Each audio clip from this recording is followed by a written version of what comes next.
Hi, welcome to the next episode of TheDonNews. We have a lot of interesting topics today.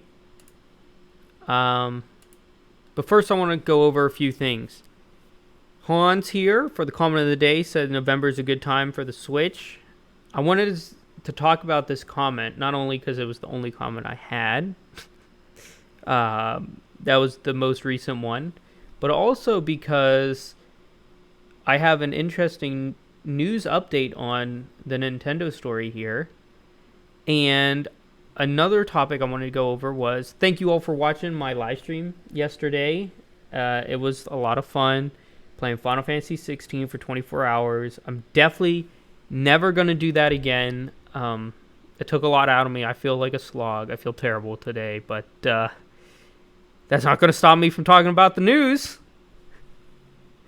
But we will be playing Final Fantasy 16 on Friday, finishing it up. If it's not finished in 5 hours, we'll cut it and go to another stream and finish it up next time. But I do have a lot of other games planned, so keep an eye on my Twitch account.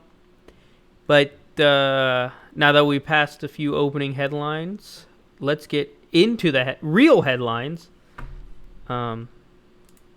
So, Ars Technica says that Twin Galaxy attacks Billy Mitchell as a fraud. Now, this came out 2 years ago, but I'm using this article today because Billy Mitchell is still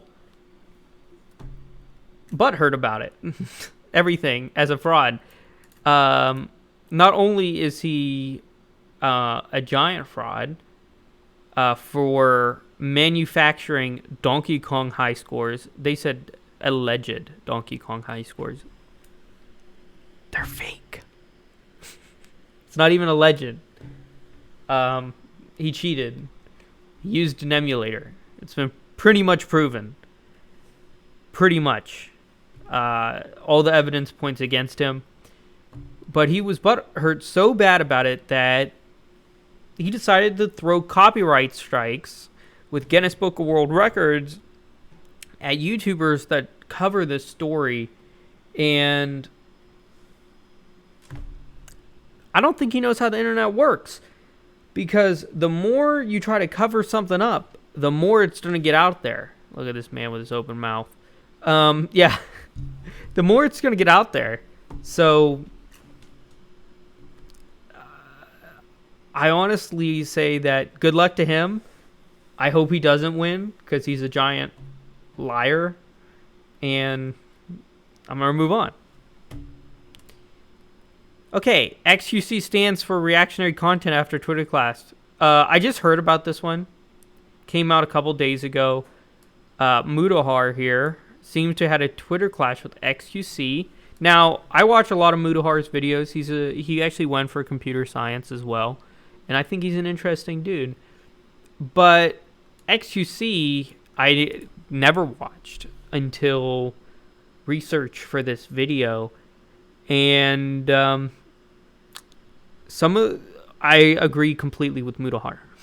XQC is the most mundane, lazy content creator I've ever seen.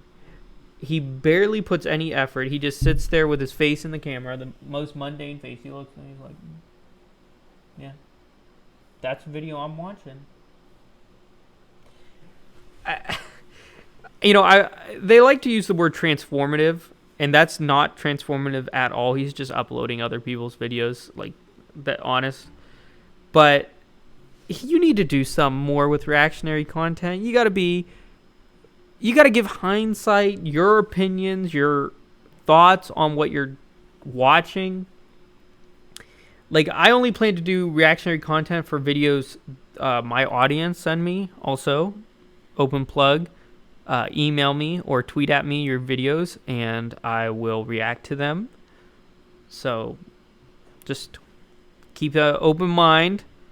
I am very judgmental, so if you want to see me react to a video and not do what SQC does and just sit there and watch it and actually judge it and pause it and stop and react in a manner that isn't just re-uploading the same video, which is against the law.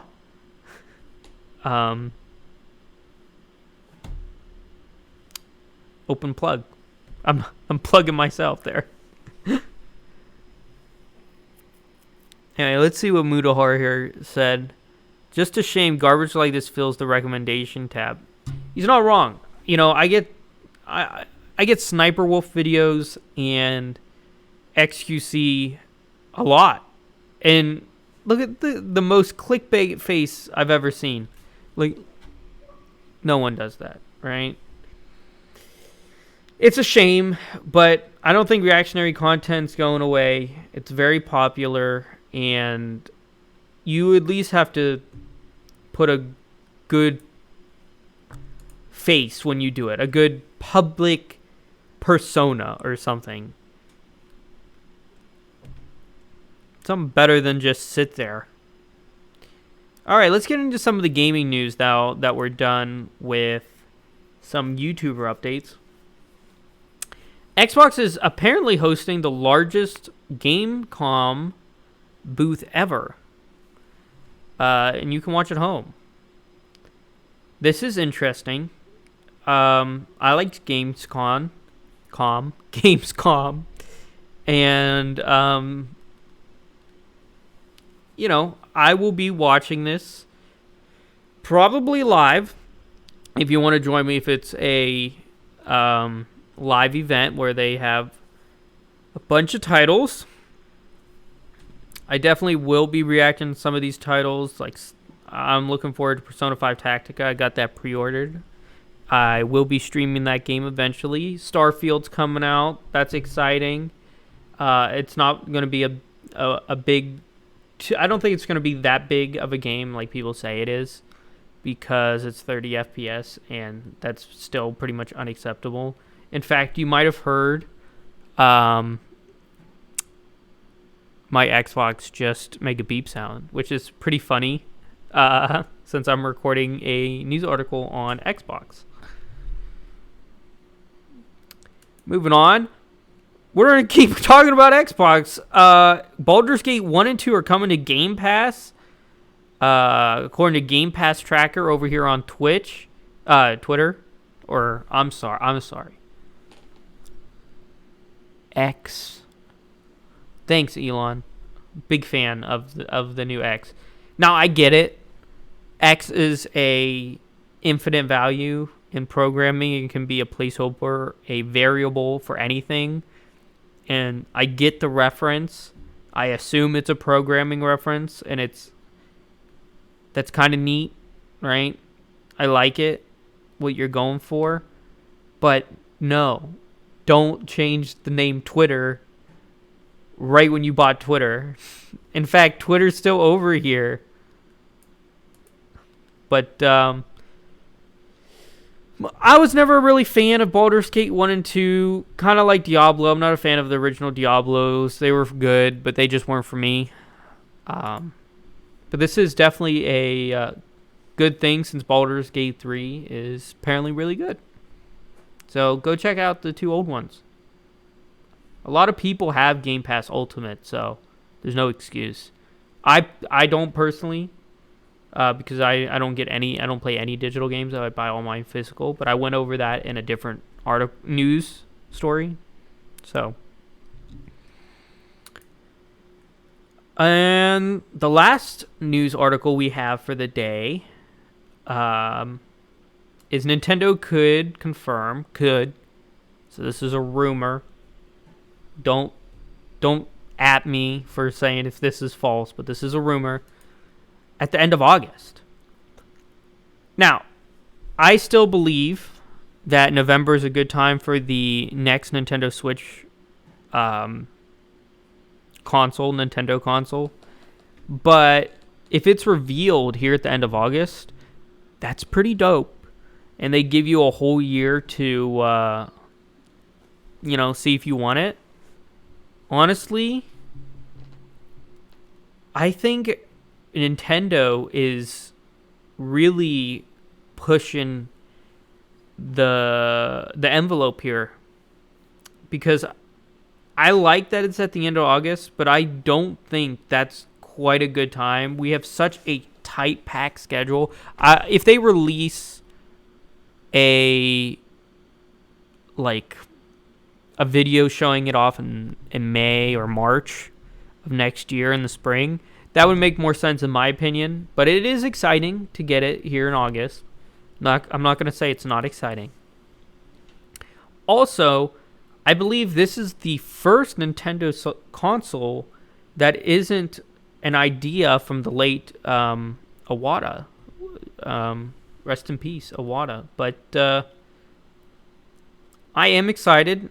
If it is revealed, I will do a reactionary video of me reacting to it. I think that would be pretty interesting. And it's been a longer time between the Switch and the new console than the Wii U and the Switch, that I think this may be why they're coming out here in August, to get ahead of the curve.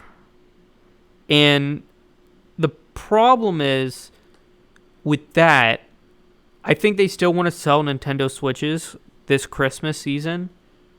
And I just feel like if they show a new piece of hardware at the end of August, right, the end of this month, not a lot of people are going to be buying Switches. They'll be saving their money for the next console, especially if it's backwards compatible. So, it's a double-edged sword. Especially because the Switch is super, like this article says, super packed with great games coming up for the Switch this year. Mario Wonder and Mario RPG, which I both have pre-ordered.